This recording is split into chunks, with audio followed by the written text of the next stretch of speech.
Hey there, welcome back to Milk Matters USA. If you're a new parent, or even if this isn't your first rodeo, keeping track of your baby's feeding schedule can feel like a full-time job. So today, we're breaking it all down: how to track it, why it matters, and what to actually do with that info. Cut 2. Host sitting on couch with baby items in the background. Okay, let's be real, between diapers, naps, crying, and midnight wake-ups, it's easy to lose track of when your baby ate last, how much they ate, or even which side you last breastfed on. Sound familiar? You're not alone, and the good news is, there are super easy ways to stay on top of it. Why tracking your baby's feedings is important. Let's start with the why.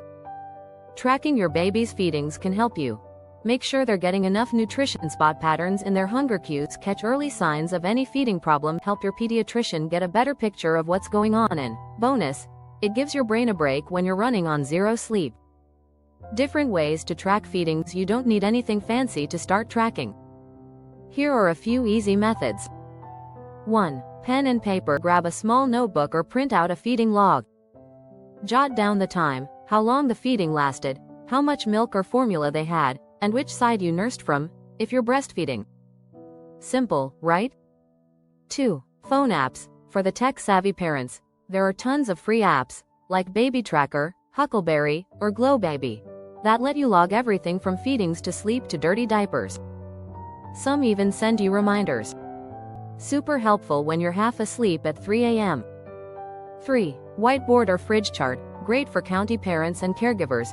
If more than one person is helping with feeds, like your partner or a babysitter, use a dry erase board or a printed schedule stuck on the fridge. Everyone stays on the same page, no guesswork. What to track exactly? Time of each feeding duration, for breastfeeding, or amount in ounces, for bottle feeding, which breast you started on last time. Any notes? How often should you feed your baby? This depends on age. Newborns usually eat every 2 to 3 hours, but some cluster feed and want to eat more often. And that's normal. Once your baby gets older, the schedule starts spacing out. But tracking helps you notice those changes early, especially during growth spurts or sleep regressions. Pro tips for making it easy: keep your tracker somewhere you'll always see it, like by your glider or on your nightstand. Set alarms on your phone if needed. Don't stress if you miss a feed or forget to log once in a while. Nobody's perfect. If you're worried about supply, weight gain, or spit up, tracking really helps you bring solid info to your pediatrician. When to stop tracking? Good question. Once your baby has a solid routine and your pediatrician says everything looks good, you can slow down or even stop logging every single feed. But honestly, some parents like keeping track for months, especially during sleep training or big developmental milestones. So whether you're old school with a notebook or you love a good app, tracking your baby's feeding schedule is one of the best ways to stay connected with your baby's needs and to feel just a little more in control. Alright, that's it for today.